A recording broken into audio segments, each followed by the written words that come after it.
जय श्री राधे कृष्णा दोस्तों। आज इस वीडियो में मैं आपको बृहस्पति व्रत कथा का श्रवण कराने जा रही हूँ। ऐसा कहा जाता है कि अगर आप इस दिन व्रत ना भी करें तो भी आपको गुरु बृहस्पति देव की कथा अवश्य सुननी चाहिए। इससे बृहस्पति भगवान प्रसन्न होते हैं और आपकी सभी मनोकामनाओं को पूर्ण करते हैं। देव गुरु बृहस्पति को बुद्धि और शिक्षा का कारक माना जाता है।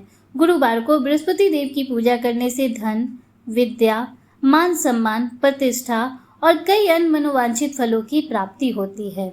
धार्मिक ग्रंथों के अनुसार गुरुवार को भगवान बृहस्पति की पूजा का विधान है। गुरुवार के दिन व्रत और कथा सुनने से घर परिवार में सुख समृद्धि बनी रहती है। आइए अब गुरुवार व्रत कथा का शुभारंभ करते हैं। प्राचीन काल की बात है, किसी राज में एक बड़ा प्रतापी और दानी राजा राज करता था। वह हर गुरुवार को व्रत रखकर दीन दुखियों की मदद करके पुण्य प्राप्त करता था, परंतु ये सब बातें उसकी रानी को अच्छी नहीं लगती थी। वह ना तो व्रत करती और ना ही किसी को एक पैसे का दान देती तथा राजा से भी ऐसा करने को मना किया करती थी। एक समय की बात है, राजा शिकार खेलने वन में गए हुए थे। घर पर रानी और दासी थी। उस समय गुरु बृहस्पति देव साधु का रूप धारण कर राजा के दरवाजे पर आए और भिक्षा मांगी। साधु ने रानी से भिक्षा मांगी तो वो कहने लगी, हे साधु महाराज, मैं तो इस दान और पुण्य से तंग आ गई हूँ। आप कोई ऐसा उपाय बताइए जिससे यह सारा धन नष्ट हो जाए तथा मैं आराम से रह सकूं। साधु बोले, देवी तुम तो बड़ी विचित्र हो। संतान और धन से भी कोई दुखी होता है। अगर तुम्हारे पास धन अधिक है तो उसे शुभ कार्यों में लगाओ जिससे तुम्हारा दोनों लोग सुधरे। परंतु साधु की इन बातों से रानी खुश नहीं हुई। उसने कहा, मुझे ऐसे धन की आवश्यकता नहीं जिसे मैं अन्य लोगों को दान दूं तथा जिसको संभालने में ही मेरा सारा समय नष्ट हो जावे। साधु ने कहा, यदि तुम्हारी ऐसी इच्छा है तो जैसा मैं तुम्हें बताता हूँ तुम वैसा ही करना। बृहस्पतिवार के दिन घर को गोबर से लीपना, अपने केशों को पीली मिट्टी से धोना, केशों को धोते समय स्नान करना, राजा से कहना वह हजामत कराए, भोजन में मांस मदिरा खाना, कपड़ा धोबी के यहाँ डुलने देना। इस प्रकार 7 बृहस्पतिवार करने से तुम्हारा सब धन नष्ट हो जाएगा। इतना कहकर साधु बने बृहस्पति देव वहां से अंतर्ध्यान हो गए। साधु के कहे अनुसार करते हुए रानी को केवल 3 बृहस्पतिवार ही बीते थे कि उसकी समस्त धन संपत्ति नष्ट हो गई। भोजन के लिए भी परिवार दोनों समय तरसने लगा। एक दिन राजा रानी से बोला, हे रानी, तुम यहाँ रहो, मैं दूसरे देश को जाता हूँ, क्योंकि यहाँ पर मुझे सभी मनुष्य जानते हैं, इसलिए मैं यहाँ कोई छोटा कार्य नहीं कर सकता। ऐसा कहकर राजा प्रदेश चला गया। वहां वह जंगल से लकड़ी काट कर लाता और शहर में बेचता। इस तरह वो अपना जीवन व्यतीत करने लगा। इधर राजा के बिना रानी और दासी दुखी रहने लगी। एक समय जब रानी और दासी को 7 दिन बिना भोजन के रहना पड़ा तो रानी ने अपनी दासी से कहा, हे दासी, यहाँ पासी के नगर में मेरी बहन रहती है, वह बड़ी धनवान है। तू उसके पास जा और कुछ मांग ले आ ताकि थोड़ा बहुत गुजर बसर हो जाए। दासी रानी की बहन के पास गई। उस दिन बृहस्पतिवार था। रानी की बहन उस समय बृहस्पतिवार की कथा सुन रही थी। दासी ने रानी की बहन को देखा तो अपनी रानी का संदेश दिया, लेकिन रानी की बहन ने कोई उत्तर नहीं दिया। जब दासी ने रानी की बहन से कोई उत्तर नहीं पाया तो वह बहुत दुखी हुई। उसे क्रोध भी आया। दासी ने वापस आकर रानी को सारी बातें सुना दी। सुनकर रानी ने अपने भाग्य को कोसा। उधर रानी की बहन ने सोचा कि मेरी बहन की दासी आई थी परंतु मैं उससे नहीं बोली, इससे वो बहुत दुखी हुई होगी। यह सुन कथा को सुनकर और पूजन समाप्त कर वो अपनी बहन के घर गई और कहने लगी, हे बहन, मैं बृहस्पतिवार का व्रत कर रही थी। तुम्हारी दासी गई, परंतु जब तक कथा होती है तब तक ना उठते हैं और ना बोलते हैं, इसलिए मैं नहीं बोली। कहो दासी क्यों गई थी? रानी बोली, बहन, तुमसे कोई बात छिपी नहीं है, हमारे घर अनाज नहीं था।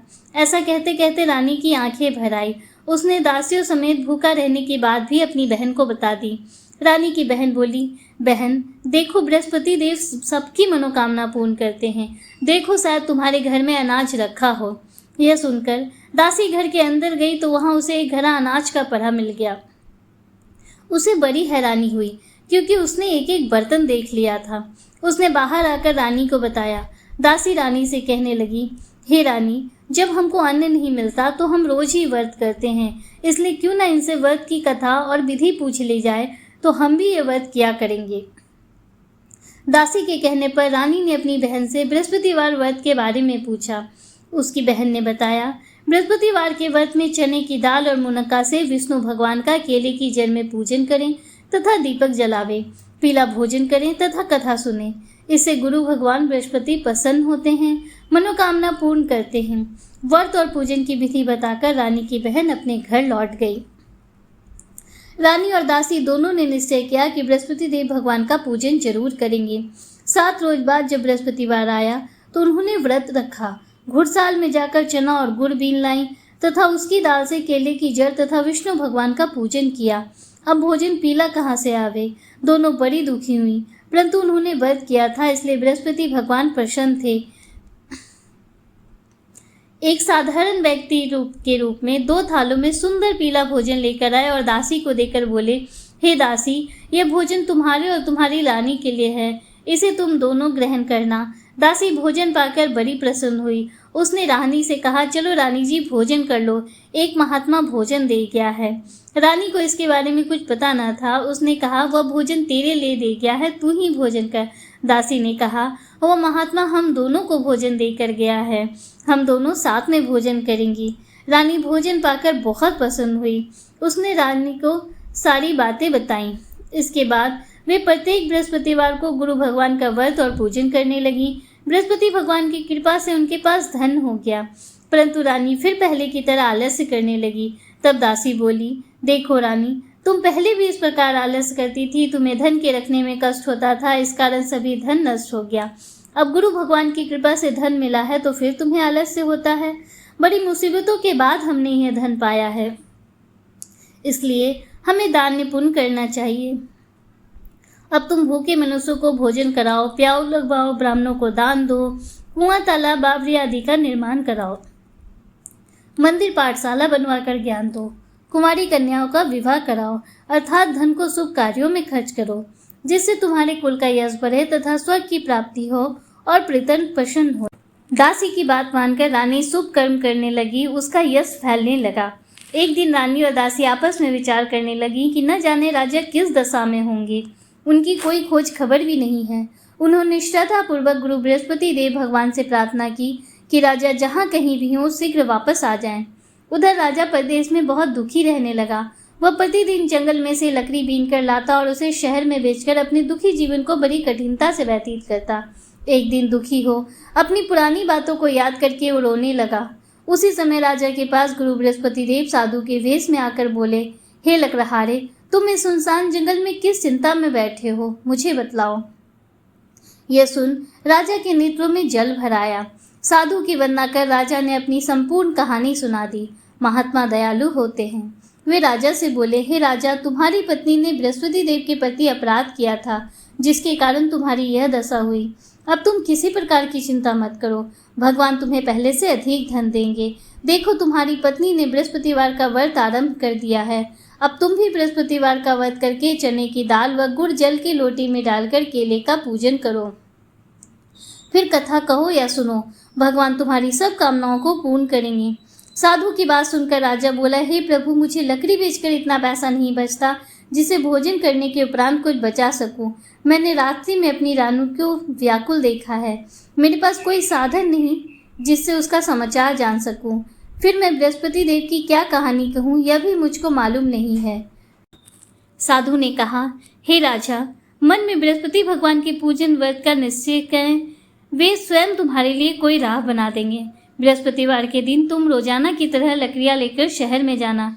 तुम्हें रोज से दुगना धन प्राप्त होगा, जिससे तुम भली भांति भोजन कर लोगे तथा बृहस्पति देव की पूजा का सामान भी आ जाएगा।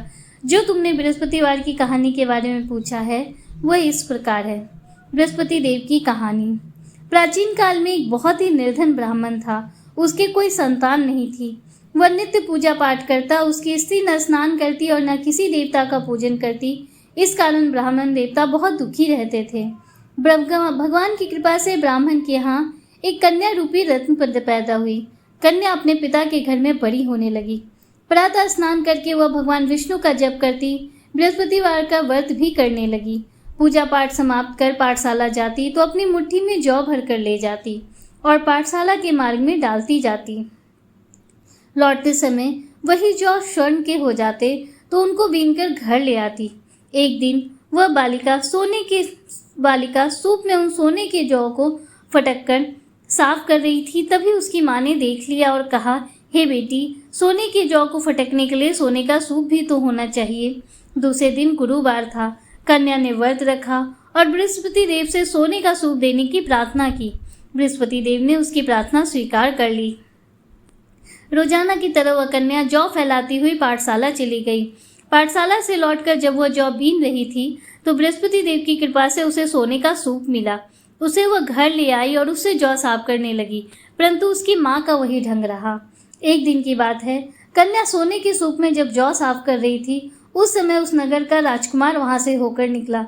कन्या के रूप और कार्य को देखकर उस पर मोहित हो गया तथा राजमहल आकर वह भोजन तथा जल त्याग कर उदास होकर लेट गया। राजा को जब राजकुमार द्वारा अंजल त्यागने का समाचार ज्ञात हुआ तो वह अपने मंत्रियों के साथ अपने पुत्र के पास गए और कारण पूछा। राजकुमार ने राजा को उस लड़की के घर का पता भी बता दिया। मंत्री उस लड़की के घर गया। मंत्री ने ब्राह्मण के समक्ष राजा की ओर से निवेदन किया। कुछ ही दिन बाद ब्राह्मण की कन्या का विवाह राजकुमार के साथ हो गया। कन्या के घर से जाते ही ब्राह्मण के घर में पहले की भांति गरीबी का निवास हो गया। एक दिन दुखी होकर ब्राह्मण अपनी पुत्री से मिलने गए। बेटी ने पिता की दुखी अवस्था को देखा और अपनी माँ का समाचार पूछा। ब्राह्मण ने सभी हाल कह सुनाया।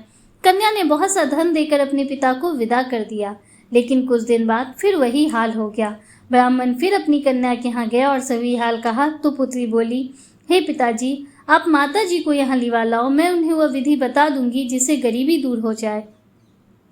ब्राह्मण देवता अपनी स्त्री को साथ लेकर अपनी पुत्री के पास राजमहल पहुंचे तो पुत्री अपनी माँ को समझाने लगी, हे माँ, तुम प्रातः काल स्नान आदि करके विष्णु भगवान का पूजन करो तो सब दरिद्रता दूर हो जाएगी।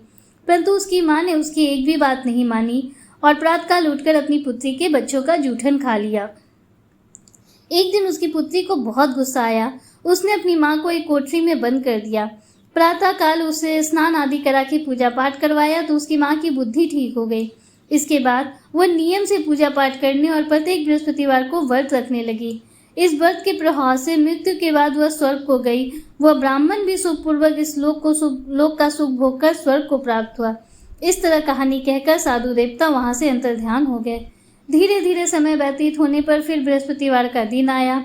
राजा जंगल से लकड़ी काटकर शहर में बेचने गया। उसे उस दिन और दिनों से अधिक पैसा मिला। राजा ने चना गुड़ आदि लाकर बृहस्पतिवार का व्रत किया। उस दिन से उसके सभी क्लेश दूर हुए, परंतु जब अगले गुरुवार का दिन आया तो वह बृहस्पतिवार का व्रत करना भूल गया। इस कारण बृहस्पति भगवान नाराज हो गए। उस दिन उस नगर के राजा ने विशाल यज्ञ का आयोजन किया था। अपने समस्त राज में घोषणा करवा दी कि सभी मेरे यहाँ भोजन करने आए, किसी के घर चूल्हा न जले। इस आज्ञा को जो न मानेगा उसको फांसी दे दी जाएगी। राजा की आज्ञा अनुसार राज के सभी वासी राजा के भोज में सम्मिलित हुए, लेकिन लकड़हारा कुछ देर से पहुंचा, इसलिए राजा उसको अपने साथ महल ले गए। जब राजा लकड़हारे को भोजन करा रहे थे तो रानी की दृष्टि उस खूंटी पर पड़ी जिस पर उसका हार लटका हुआ था। उसे वहां हार लटका हुआ दिखाई ना दिया। रानी ने निश्चय किया कि मेरा हार इसी लकड़हारे ने चुरा लिया है। उसी समय सैनिक बुलवाकर उसको जेल में डलवा दिया। लकड़हारा जब जेल में पड़ा तो विचार करने लगा कि न जाने कौन से पूर्व जन्म के कर्म से मुझे ये दुख प्राप्त हुआ, और उसी साधु को याद करने लगा जो जंगल में मिला था। तत्काल बृहस्पति देव साधु के रूप में प्रकट हो गए और कहने लगे, अरे मूर्ख, तूने बृहस्पति देवता की कथा नहीं की, इस कारण तुझे दुख प्राप्त हुआ है। अब चिंता मत कर, बृहस्पतिवार के दिन जेल खाने के दरवाजे पर तुझे 4 पैसे पड़े मिलेंगे। उनसे तू बृहस्पतिवार की पूजा करना, तेरे सभी कष्ट दूर हो जाएंगे। अगले बृहस्पतिवार राजा को जेल के दरवाजे पर 4 पैसे मिले। राजा ने पूजा का सामान मंगवाकर कथा कही और प्रसाद बांटा।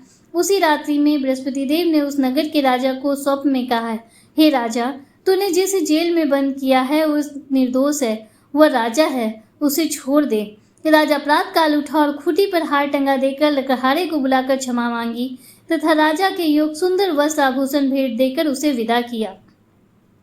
गुरुदेव की आज्ञा अनुसार राजा अपने नगर को चल दिया। राजा जब नगर के निकट पहुंचा तो उसे बड़ा ही आश्चर्य हुआ।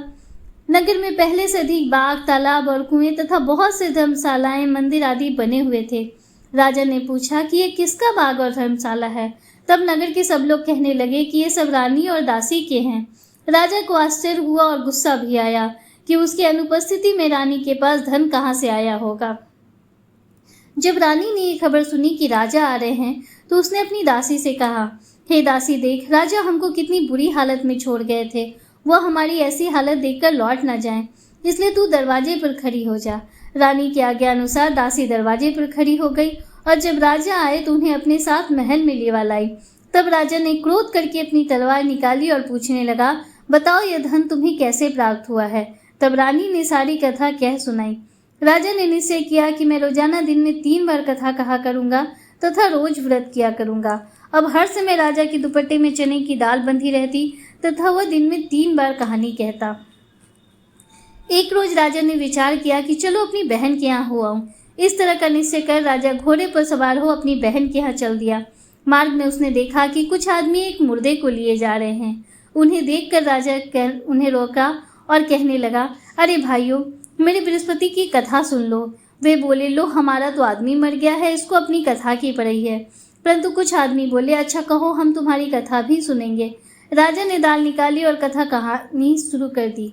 जब कथा आधी हुई तो मुर्दा हिलने लगा और जब कथा समाप्त हुई तो राम राम करके वो मनुष्य खड़ा हो गया। राजा आगे बढ़ा। उसे चलते चलते शाम हो गई। आगे मार्ग में उसे एक किसान खेत में हल चलाता मिला। राजा ने उसे कथा सुनने का आग्रह किया। किसान बोला, जब तक मैं तेरी कथा सुनूंगा तब तक 4 हरैया जोत लूंगा। जा तू अपनी कथा किसी और को सुनाना। राजा आगे चल पड़ा। राजा के हटते ही बैल पुछार खाकर गिर गए तथा किसान के पेट में बहुत जोर से दर्द होने लगा। उसी समय उसकी माँ रोटी लेकर आई। उसने जब बेटे को देखा तो पुत्र से सब हाल पूछा। बेटे ने सभी हाल बता दिया। बुढ़िया दौड़ी दौड़ी उस घुड़सवार के पास गई और उससे बोली, मैं तेरी कथा सुनूंगी, तू अपनी कथा मेरे खेत पर ही चलकर कहना। राजा ने लौटकर बुढ़िया के खेत पर जाकर कथा कही, जिसके सुनते ही बैल खड़े हो गए तथा किसान के पेट का दर्द भी बंद हो गया। राजा अपनी बहन के घर पहुंच गया।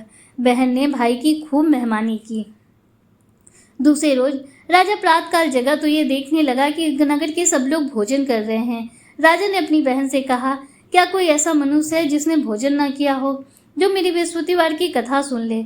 बहन बोली, भैया, यह देश ही ऐसा है। पहले यहाँ के लोग भोजन करते हैं, बाद में कोई अन्य कार्य करते हैं। फिर भी कोई पड़ोस में हो तो मैं देख आऊं। ऐसा कहकर वो एक कुम्हार के घर गई जिसका लड़का बीमार था। उसे मालूम हुआ कि उसके यहाँ 3 दिन से किसी ने भोजन नहीं किया है। रानी ने अपने भाई की कथा सुनने के लिए कुम्हार से कहा। वो तैयार हो गया। राजा ने जाकर बृहस्पतिवार व्रत की कथा कही, जिसको सुनकर उसका लड़का ठीक हो गया। अब तो हर तरफ राजा की प्रशंसा होने लगी। एक दिन राजा ने अपनी बहन से कहा, हे बहन, मैं अब अपने घर जाऊंगा, तुम भी तैयार हो जाओ। राजा की बहन ने अपनी सास से भाई के साथ जाने की आज्ञा मांगी। सास बोली, चली जा, परंतु अपने लड़कों को मत ले जाना, क्योंकि तेरे भाई की कोई संतान नहीं होती है। बहन ने अपने भाई से कहा, हे भैया, मैं तो चलूंगी, परंतु कोई बालक नहीं जाएगा। राजा ने कहा, जब कोई बालक नहीं जाएगा तब तुम ही जाकर क्या करोगी। ऐसा कहकर राजा दुखी मन से अपने नगर को लौट आया। राजा ने अपनी रानी को सारी बातें बताई और कहा, हम निर्वंशी राजा हैं, हमारा मुंह देखने का धर्म नहीं है, और बिना भोजन किए लेट गया। रानी बोली, हे प्रभु, बृहस्पति देव ने हमें सब कुछ दिया है, वे हमें संतान अवश्य देंगे। उसी रात बृहस्पति देव ने राजा को स्वप्न में कहा, हे राजा, उठ, सभी सोच को त्याग दे, तेरी रानी गर्भ से है। राजा को ये जानकर बड़ी खुशी हुई। 9वें महीने रानी के गर्भ से एक सुंदर पुत्र पैदा हुआ। तब राजा बोला, हे रानी, स्त्री बिना भोजन के रह सकती है, परंतु बिना बात के नहीं रह सकती। जब मेरी बहन आए तो तुम उससे कुछ मत कहना। रानी ने हाँ कर दी। जब राजा की बहन ने यह शुभ समाचार सुना तो वह बहुत खुश हुई तथा बधाई लेकर अपने भाई के यहाँ आई। रानी ने कहा, घोड़ा चढ़कर तो आई नहीं, गधा चढ़ी आई। बहन बोली, भाई, मैं इस प्रकार ना कहती तो तुम्हारे औलाद कैसे होती। बृहस्पति देव ऐसे ही हैं, जैसे जिनकी मन में कामनाएं हैं सभी कामनाओं को पूर्ण करते हैं। जो सद्भावना पूर्वक बृहस्पतिवार का व्रत करता एवं कथा पढ़ता है अथवा सुनता है और दूसरों को सुनाता है, बृहस्पति देव उसकी सभी मनोकामनाएं पूर्ण करते हैं, उनकी सदैव रक्षा करते हैं। जो संसार में सद्भावना से गुरुदेव का पूजन एवं व्रत सच्चे हृदय से करते हैं, जैसी सच्ची भावना से रानी और राजा ने बृहस्पति देव की कथा का गुणगान किया तो उनकी सभी इच्छाएं बृहस्पति देव ने पूर्ण की। अनजाने में भी बृहस्पति देव की उपेक्षा ना करें, ऐसा करने से सुख शांति नष्ट हो जाती है। इसलिए सबको कथा सुनने के बाद प्रसाद लेकर ही जाना चाहिए। हृदय से उनका मनन करते हुए जयकार बोलना चाहिए। बोलो बृहस्पति भगवान की जय, श्री विष्णु भगवान की जय। दोस्तों, उम्मीद करती हूँ कि बृहस्पति देव की ये व्रत कथा आपको पसंद आई होगी और वीडियो आपको अच्छा लगा होगा।